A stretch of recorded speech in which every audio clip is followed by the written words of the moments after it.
Sejam bem-vindos ao ambiente virtual do Grupo Espírita Francisco de Assis, o GEFA de Niterói.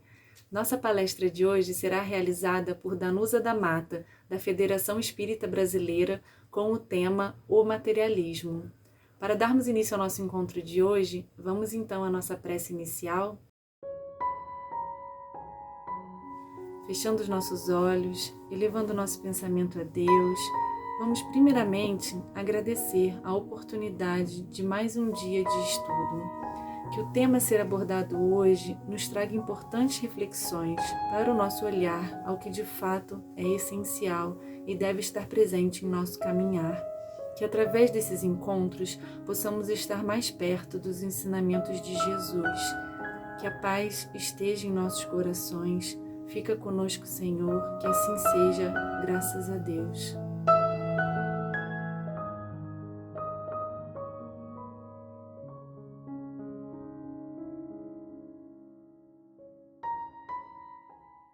Olá, companheiros do GEFA.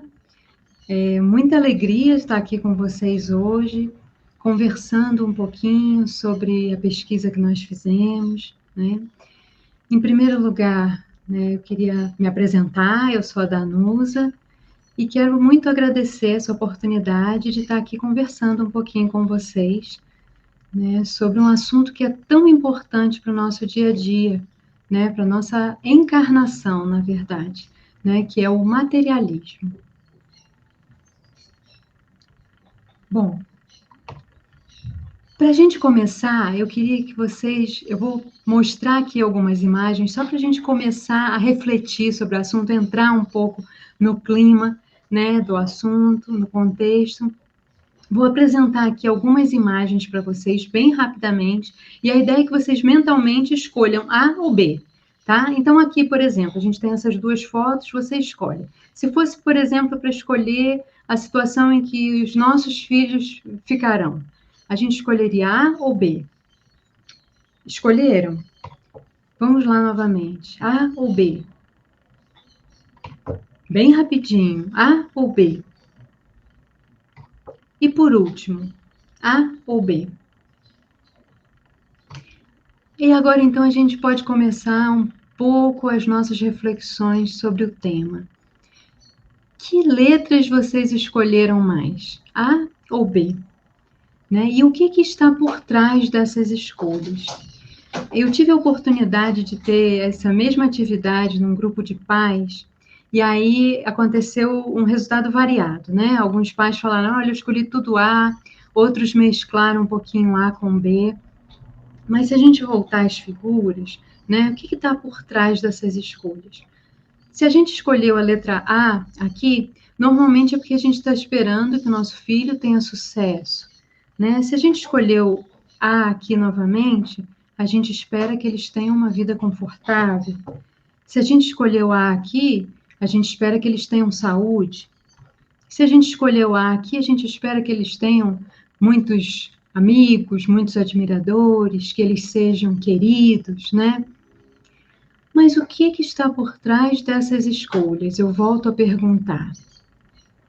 Se a gente for pensar, aquela imagem de sucesso é uma imagem de sucesso do nosso mundo atual, né? É o que as pessoas preconizam como sucesso.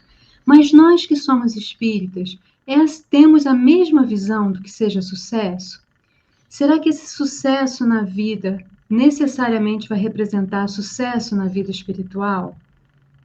Da mesma maneira, aquela casa confortável, não há nenhum problema em ter uma casa grande, confortável, mas vamos refletir um pouco. Será que é necessário? E como eu consegui aquela casa, principalmente?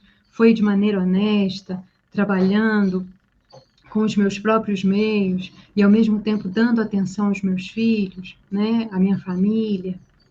Na outra opção, quando a gente tem a moça com saúde, né, fazendo exercício e a outra doente, é claro que é natural que a gente também queira ver os nossos filhos bem, com saúde, mas se a gente refletir também do ponto de vista espiritual, né, nós somos espíritas, nós sabemos que muitas vezes a doença é a cura, né? Normalmente a doença é a cura para o nosso passado espiritual, né? E da mesma maneira que essa última tela, né, quantas pessoas fazem esforços, fazem cirurgias, se transformam às vezes em outras pessoas para terem aí não sei quantas curtidas, né? Mas é isso que nós queremos. Então, um pouquinho dessa reflexão que a gente trouxe no início é justamente o que está por trás das nossas escolhas, né? E se a gente fizer essa reflexão, a gente vai ver que muitas das vezes o que está por trás dessas escolhas é um ponto de vista material da vida, né? Então nós somos espíritas, mas mesmo assim, claro, nós estamos em processo de evolução, né? E aí a gente, às vezes, sem perceber, está se deixando levar por esse ponto de vista material, né? Materialista, vamos dizer assim, né? Então, só para reforçar, não tem certo e errado naquelas escolhas. Eu trouxe aqui essas fotos um pouquinho para a gente provocar aí as reflexões de vocês, ok? Então, vamos começar mesmo propriamente no nosso tema, que é o materialismo. Né? Se a gente for ao dicionário, a gente encontra duas acepções para o materialismo. Um deles, a primeira delas é filosofia, do ponto de vista filosófico, né? Que é uma doutrina que identifica na matéria e em seu movimento a realidade fundamental do universo, com a capacidade de explicação para todos os fenômenos naturais, sociais e mentais. Então, é aquela doutrina filosófica que entende que tudo se encerra na matéria, né?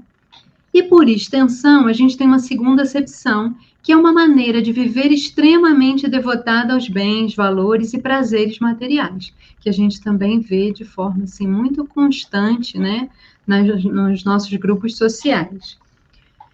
Em relação à primeira acepção, no Livro dos Espíritos, os espíritos respondem, né, que as comunicações com os seres de além-túmulo deram em resultado fazer-nos compreender a vida futura, fazer-nos vê-la, iniciar-nos no conhecimento das penas e gozos que nos estão reservados, de acordo com os nossos méritos. E aí eles finalizam, né, mostrando que, ao revelar o plano espiritual para a humanidade, o espiritismo matou o materialismo. E aí vocês devem pensar, como assim matou o materialismo, né? A gente vê ainda o materialismo tão forte no mundo hoje, mas matou do ponto de vista filosófico também, né? Ele apresentou provas contundentes que refutam, então, aquela teoria de que tudo se encerra na matéria. Em relação à segunda acepção, o Espiritismo também traz uma reflexão valiosa para a gente. E aqui é também no Livro dos Espíritos, por meio da pergunta 799. De que maneira pode o Espiritismo contribuir para o progresso? Né? O Kardec pergunta. E os Espíritos respondem. Destruindo o materialismo, que é uma das chagas da sociedade, ele faz que os homens compreendam onde se encontram seus verdadeiros interesses. Né? E também diz o seguinte: deixando a vida futura de estar velada pela dúvida, o homem perceberá melhor que, por meio do presente, lhe é dado preparar o seu futuro. Então, aqui, os espíritos trazem para a gente um ponto de vista valioso, né? Eles lembram para a gente que o nosso presente, a nossa vida atual, na verdade, é uma preparação para a nossa vida futura, a nossa verdadeira vida, que é no mundo espiritual. E pensando, então, nessa reflexão, a gente lembrou do Frederico Figner, né, o irmão Jacó do livro Voltei, em que ele faz uma reflexão bastante interessante, bastante pertinente aqui com o assunto que a gente está tratando, né? O Frederico Figner, para quem não conhece, ele era diretor da FEB, era espírita, né, um homem de muito valor, era um homem rico, bem-sucedido, mas muito caridoso também, fazia palestras, só que quando ele chega no plano espiritual, ele se surpreende, porque ele acreditava que teria luz própria, né? Ele teria uma condição espiritual mais avançada, vamos dizer assim, e ele se surpreende porque ele não estava nessa situação que ele imaginava, né? E então, todas as reflexões que ele vai trazendo no livro, e é um livro muito bom, eu recomendo muito que todos leiam. Todas as reflexões são relacionadas a isso, né? Essa relação da gente com a vida material e a vida espiritual, e como a gente valoriza uma e outra. Tanto que ao final do livro a gente entende por que ele resolveu escrever o livro, né? Ele pede permissão para escrever esse livro justamente para nos alertar da necessidade de estarmos atentos, né, à nossa verdadeira finalidade aqui na Terra. E ele tem uma frase nesse livro que é muito pertinente à nossa reflexão de hoje. Ele diz assim: no trabalho comparativo a que era constrangido pelas circunstâncias, tive a ideia de que até aquele momento havia sido construtor de um lago cujas águas crescentes se constituíam de meus pensamentos, palavras e atos, e a cuja tona minha alma conduzia a seu talante o barco do desejo. Então, o que ele está dizendo para a gente, né? Traduzindo, assim, simplificando. Ele está dizendo que ele entendeu, né, essa passagem da vida dele pela Terra e depois no plano espiritual, né, como se durante a vida na Terra ele tivesse construindo um lago. E como ele construía esse lago? Por meio dos pensamentos, das palavras e dos atos. E aí, ao longo da vida na Terra, ele ia conduzindo, de acordo com a vontade dele, o barco nesse lago aí, formado pelos pensamentos, pelas palavras e pelos atos. Só que quando ele desencarnou, e aí é esse momento que ele fala, agora, que as águas se transportavam comigo de uma região para outra, né? Ou seja, ele desencarnou, via-me no fundo cercado de minhas próprias criações.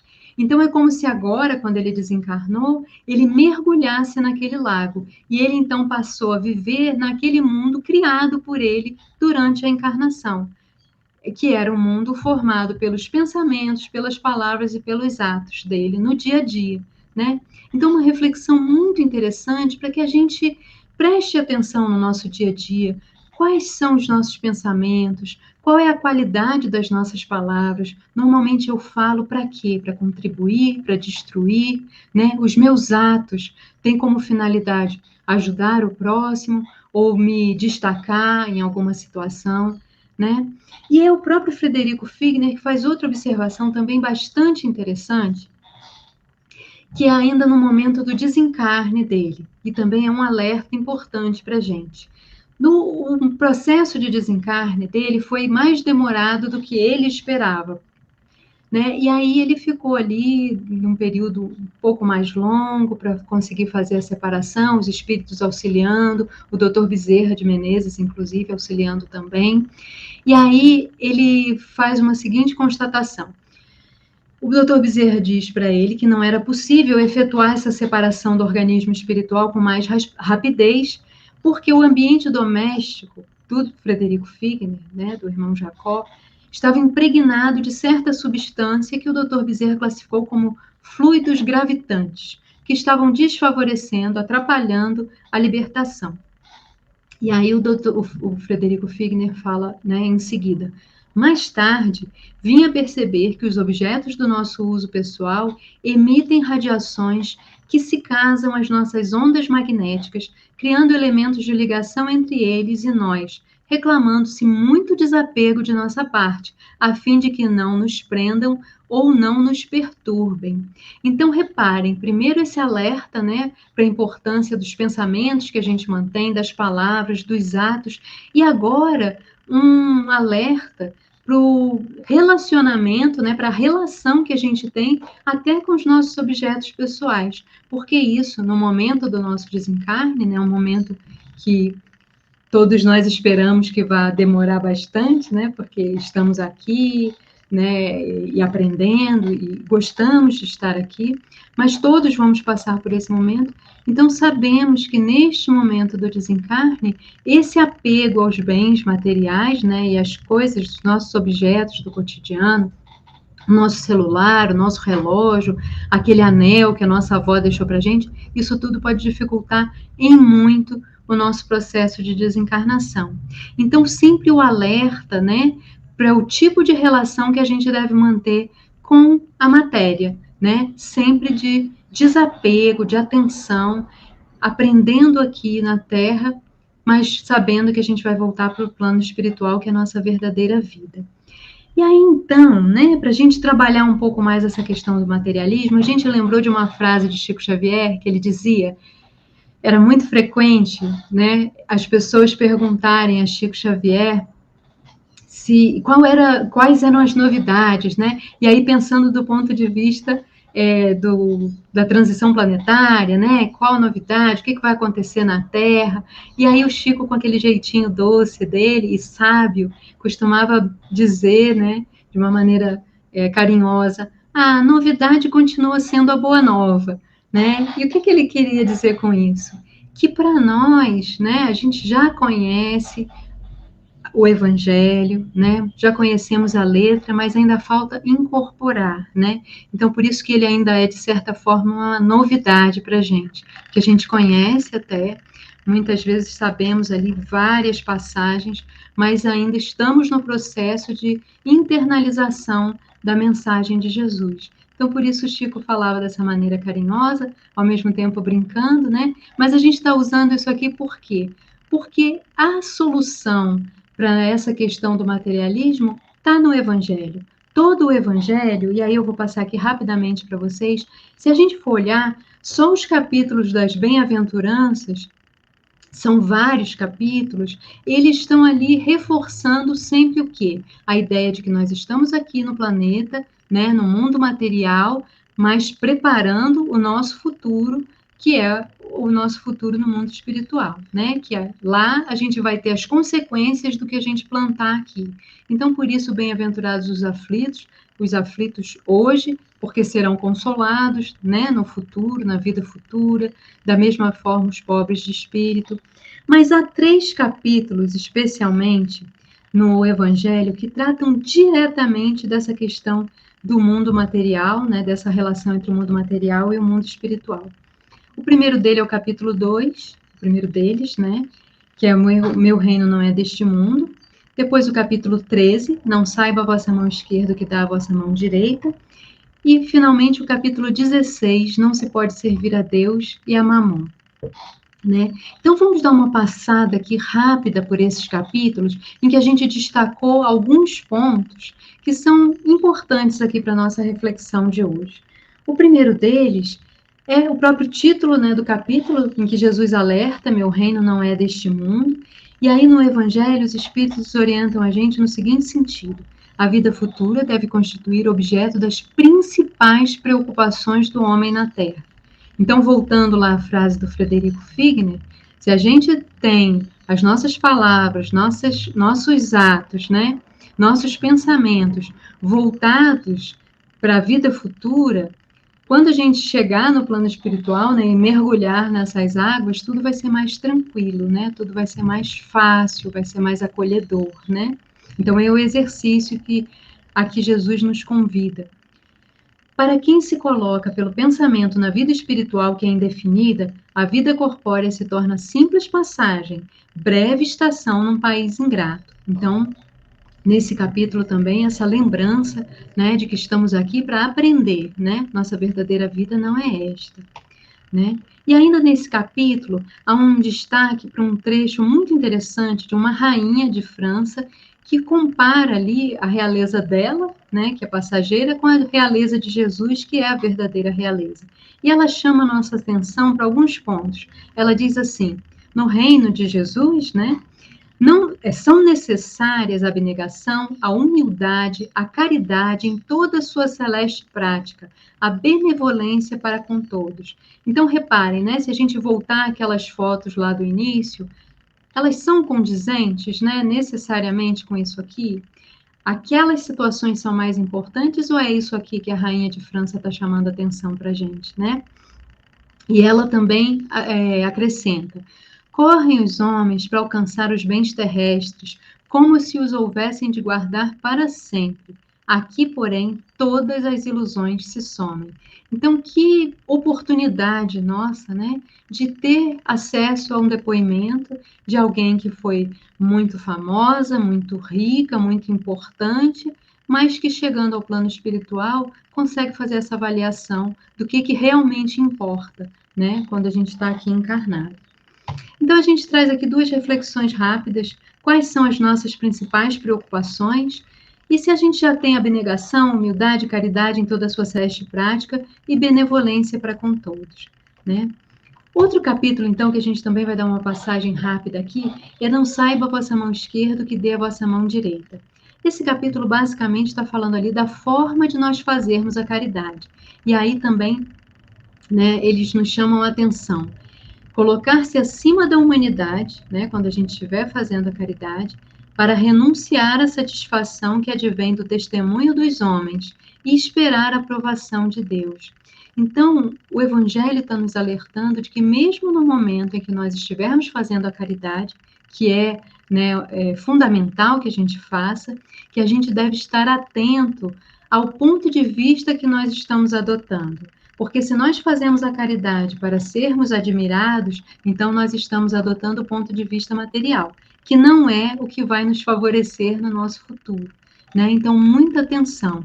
E a reflexão que a gente traz, então, em relação a esse ponto é: eu estou mais preocupado com a aprovação dos homens ou com a aprovação de Deus? E aí a gente pode expandir isso, né? Não só para o campo da caridade, mas no nosso dia a dia, por exemplo, na casa espírita, né? A gente está trabalhando porque a gente quer que Deus, né, reconheça, né? A gente quer o reconhecimento de Deus, e claro que não é um reconhecimento material, né?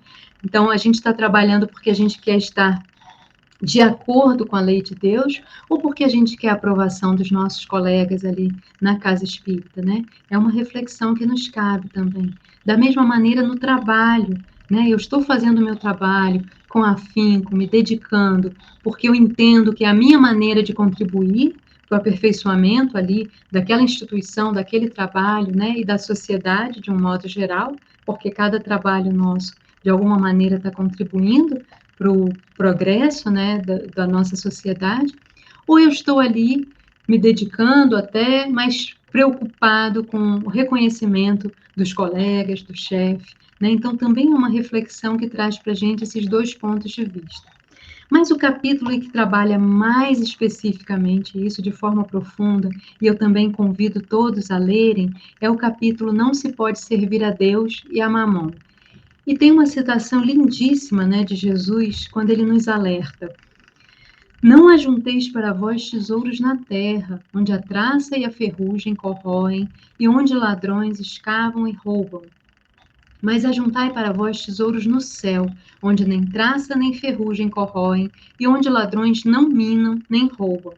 Para onde está o teu tesouro, aí estará o seu coração. Ninguém pode servir a dois senhores, porque ou há de odiar um e amar o outro, ou se dedicará a um e desprezará o outro. Não podeis servir a Deus e a Mamon. O que Jesus está nos trazendo, né, por meio dessa passagem? A importância de nós estarmos no mundo material, né, do modo como ele fala também em outra passagem, estar no mundo, né, viver no mundo sem ser do mundo, né? Então a gente precisa estar aqui, precisa viver a experiência material, mas sem o apego, entendendo que isso é um passo, né, é um aprendizado para que a gente tenha as verdadeiras conquistas, que são as conquistas espirituais, né? Então fica o alerta, né? Eu estou no mundo material, mas eu não devo servir a matéria. Mesmo que no mundo espiritual eu devo servir a Deus, né? E ainda nesse capítulo, eles nos alertam também: tende o cuidado de preservar-vos de toda avareza, porquanto, seja qual for a abundância em que o homem se encontre, sua vida não depende dos bens que ele possua, né? Então reparem que o evangelho é repleto, né, de citações, nos ensinando, nos orientando a que pontos, que aspectos da vida a gente realmente precisa valorizar. E ainda nesse capítulo, Não se pode servir a Deus e a Mamon, eles nos lembram: nada vos pertence na terra, nós somos meros administradores, tudo pertence a Deus. E ele empresta sob a condição de que o supérfluo, pelo menos, caiba aos que carecem do necessário.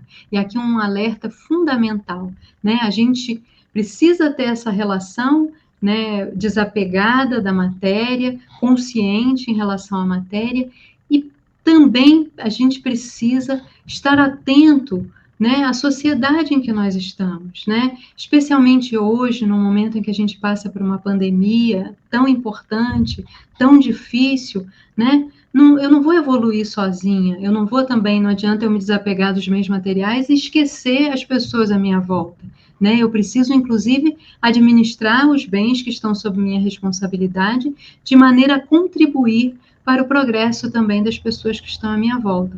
Então, esse alerta é fundamental também para nós, né? Para nossa reflexão. E aí a gente, então, faz essa pergunta, né? Essa última pergunta. Onde estão os meus tesouros, né? Que tesouros nós estamos construindo?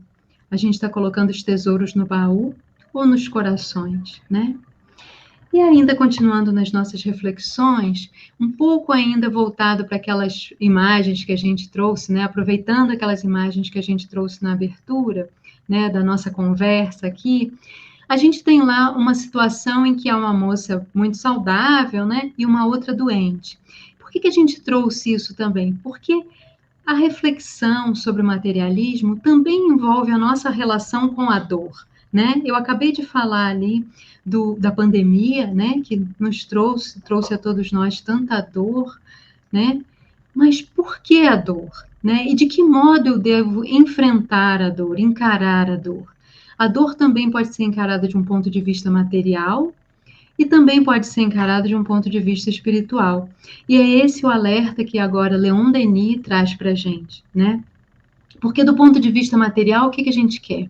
A gente quer evitar a dor, a gente quer viver de uma maneira confortável, uma maneira tranquila, né? Sem grandes desafios, né? Ali a gente quer ficar mais ou menos, de modo geral, na zona de conforto, né?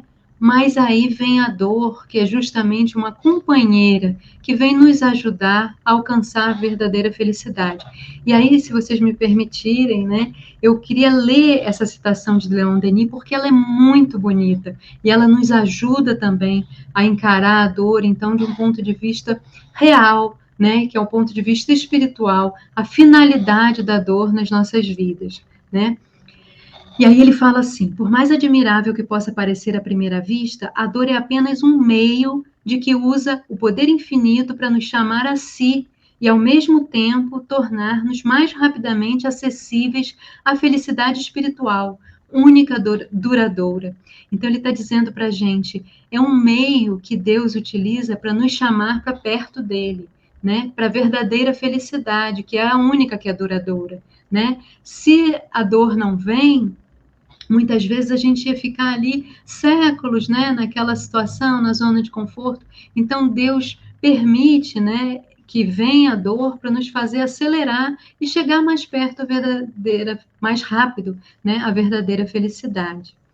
É, pois, realmente pelo amor que nos tem que Deus envia o sofrimento. Fere-nos, corrige-nos, como a mãe corrige o filho, para educá-lo e melhorá-lo. Trabalha incessantemente para tornar dóceis, para purificar e embelezar nossas almas, porque elas não podem ser verdadeiras, completamente felizes, senão na medida correspondente às suas perfeições. Então, Deus sabe que nós seremos felizes somente quando formos perfeitos, né? Então, Ele propõe, por meio da dor, que a gente acelere aí esse caminho e a gente chegue mais rapidamente à perfeição. E Leon Denis completa: para isto, pois Deus, nesta terra de aprendizagem, né, reparem, nesta terra de aprendizagem, né, ele reforça a finalidade da nossa vida aqui na Terra, ao lado das alegrias raras e fugitivas, dores frequentes e prolongadas, para nos fazer sentir que o nosso mundo é um lugar de passagem e não o ponto de chegada. Gozos e sofrimentos, prazeres e dores, tudo isto Deus distribui na existência como um grande artista que na tela combina a sombra e a luz para produzir uma obra-prima. Essa frase final é belíssima, né? Eu espero que vocês tenham gostado também, porque ela fala da dor e ela mostra para a gente o amor de Deus, né? Que vem por meio dela também, e do equilíbrio que Deus busca. Então, se a gente está num momento de dor agora, né, um momento de sombra, a gente sabe que esse momento vai passar e que vai vir a luz. E que cada vez mais nós estamos caminhando para um momento em que haverá a predominância da luz, né? Esse é o momento, então, que que a gente está aqui na transição planetária, um momento de muita dor, mas essa dor vai nos proporcionar essa chegada a esse momento de paz, de tranquilidade, de amor, de harmonia, que todos nós desejamos, né? A dor, então, é uma ponte para nos levar até essa situação. Continuando, então, nossas reflexões, a gente lembra também de Vitor Hugo, em que ele alerta para a gente que a gente deveria, periodicamente na nossa vida, colocar nossos pertences à nossa frente e perguntar quem é o dono de quem. E é uma reflexão interessante para a gente fazer também, né? Ontem eu estava fazendo uma conversa também com outro grupo espírita sobre supérfluo e necessário, e a gente estava comentando, né? Ok, hoje um celular pode ser considerado necessário, mas se eu me apegar a esse celular de modo que ele me domine, aí está errado, aí é um desequilíbrio, né? Então, esse é o alerta que Vitor Hugo faz para a gente.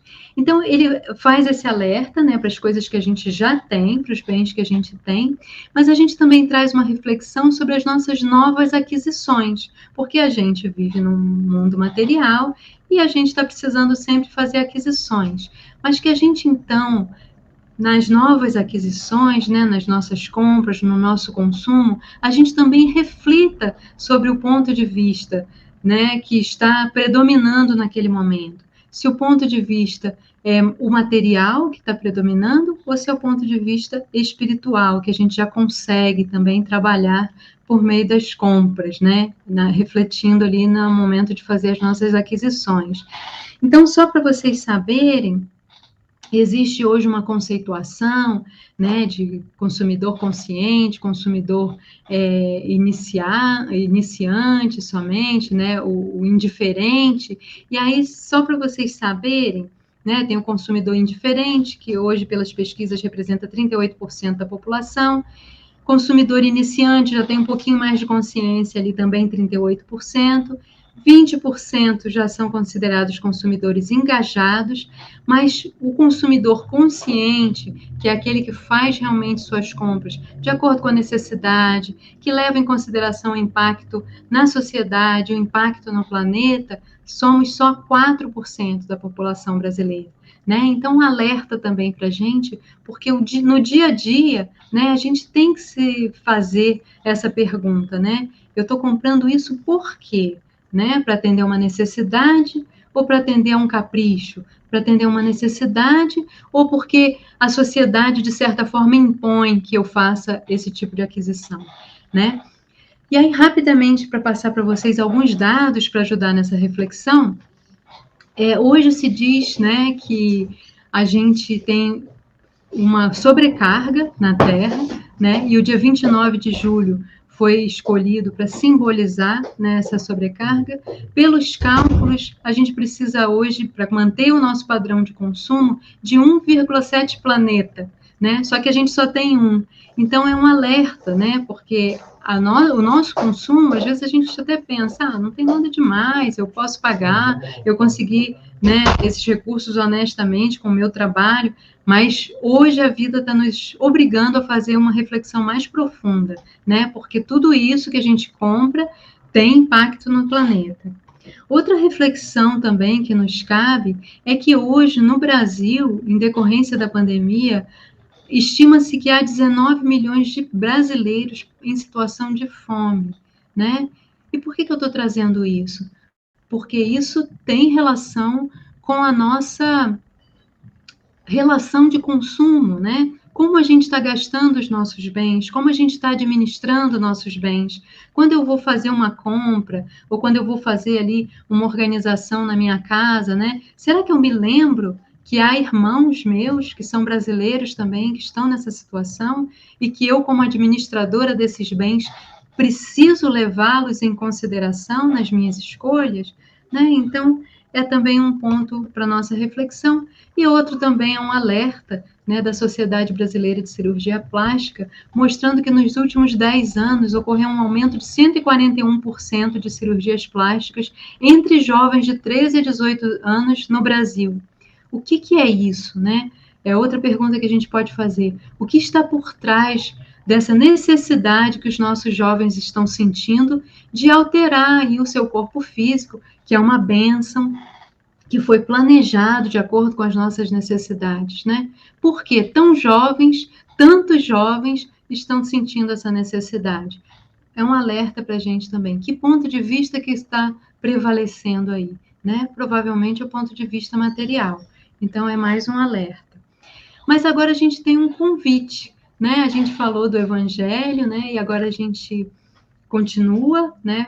Volta a falar de Jesus, e um convite que o nosso mestre nos faz no sermão profético. O sermão profético é uma passagem belíssima, né? No Novo Testamento, em que Jesus está tratando ali deste momento que nós estamos passando agora, que é o momento de transição planetária.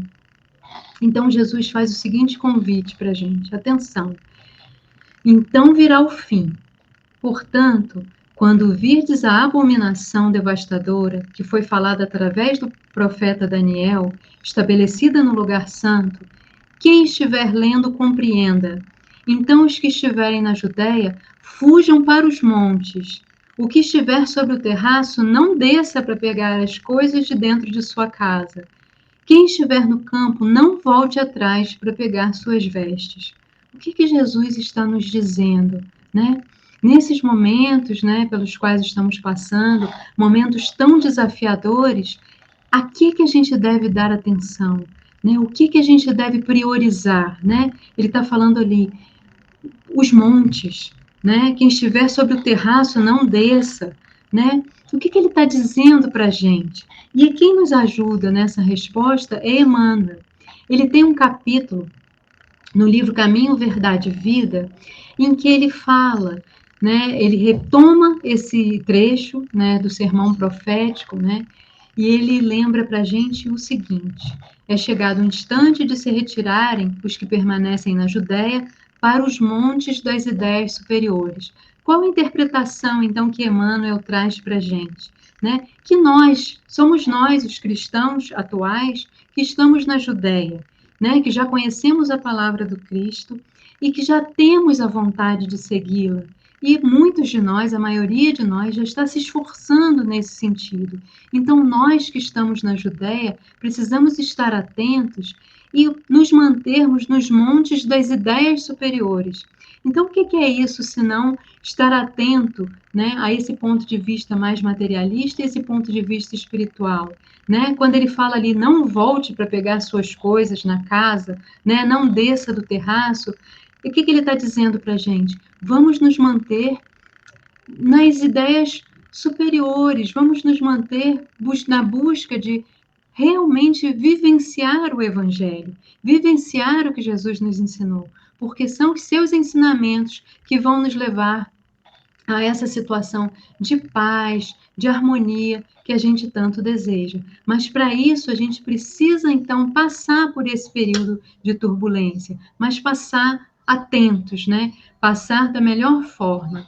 Quem nos ajuda também a entender, né, o que são essas ideias superiores é André Luiz, no livro No Mundo Maior.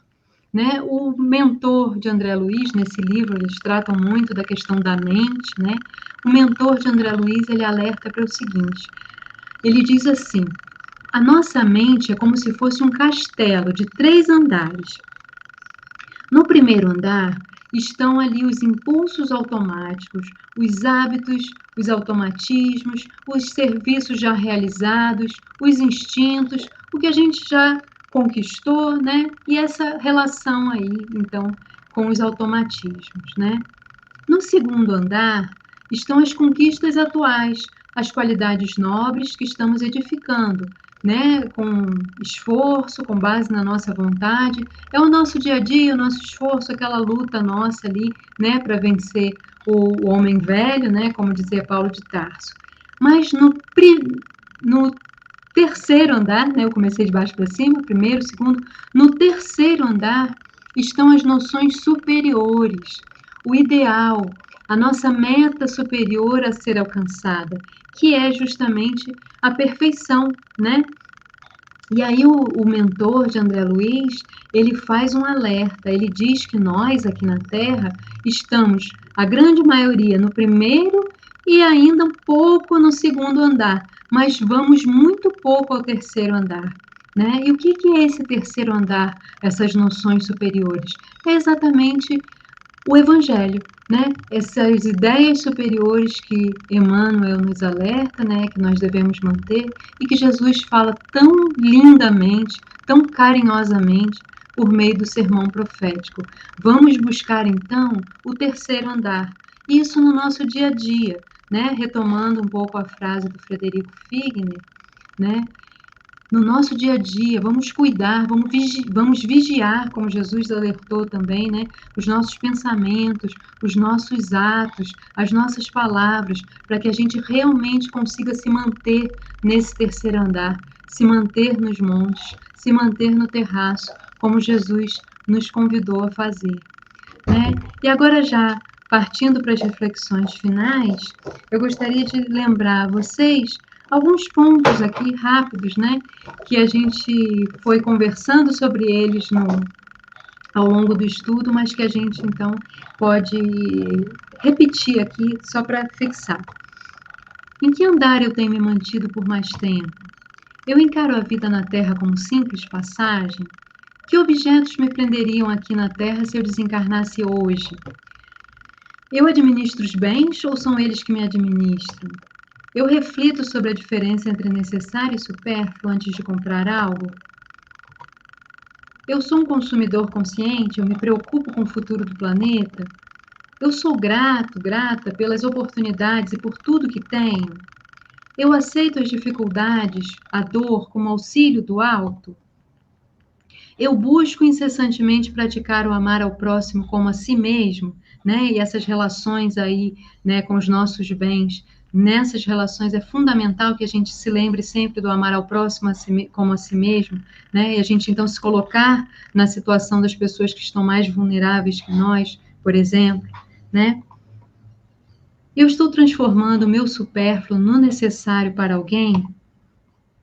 E aí, então, finalmente, né, a gente trouxe uma mensagem novamente de Emmanuel, no livro Justiça Divina, em que ele nos faz esse convite também, né? Agradece assim o lugar de prova em que te sintas.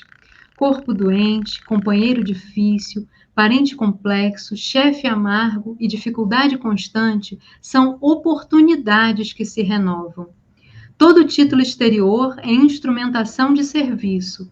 A existência terrestre é o bom combate. Defeito e imperfeição, débito e culpa são inimigos que nos defrontam. Aperfeiçoamento individual é a única vitória que não se altera. E em toda parte, o verdadeiro campo de luta somos nós mesmos. Então, a gente encerra agora com esse convite de Emmanuel, né, para que a gente, de fato, estabeleça o bom combate, né, que Paulo de Tarso também nos convidou, né, por meio da vida dele, das epístolas também, né, que a gente faça o bom combate, que a gente busque aí vencer, né, esse homem velho que existe dentro de nós e que a gente caminhe, então, a passos firmes para esse planeta de regeneração que nós desejamos tanto, né, buscamos tanto no nosso dia a dia. Então é isso, companheiros. Eu agradeço muito essa oportunidade de ter aqui essa conversa com vocês, de dividir essas reflexões com vocês. Né? Agradeço mais uma vez ao Jefa pela oportunidade, pelo convite carinhoso e espero ver vocês em outra oportunidade, ok? Um grande abraço fraterno. Fiquem todos com Deus. Muita paz.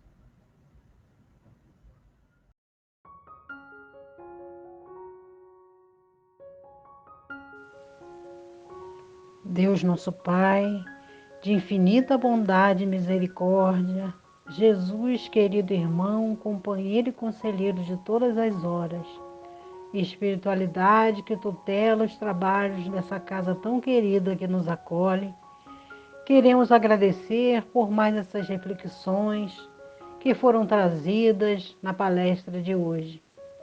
Vos pedimos, Mestre bendito, que continue abençoando a cada um de nós, que a luz que brota de suas energias possam chegar aos nossos lares e chegarem a todos aqueles que sofrem, sejam nos hospitais, sejam nas ruas, nos asilos e orfanatos. Envolve, Mestre bendito, a nossa casa, o planeta Terra, para que possamos tentar melhorar dia após dia. Fica conosco, nos orientando e nos amparando hoje e sempre. Que assim seja.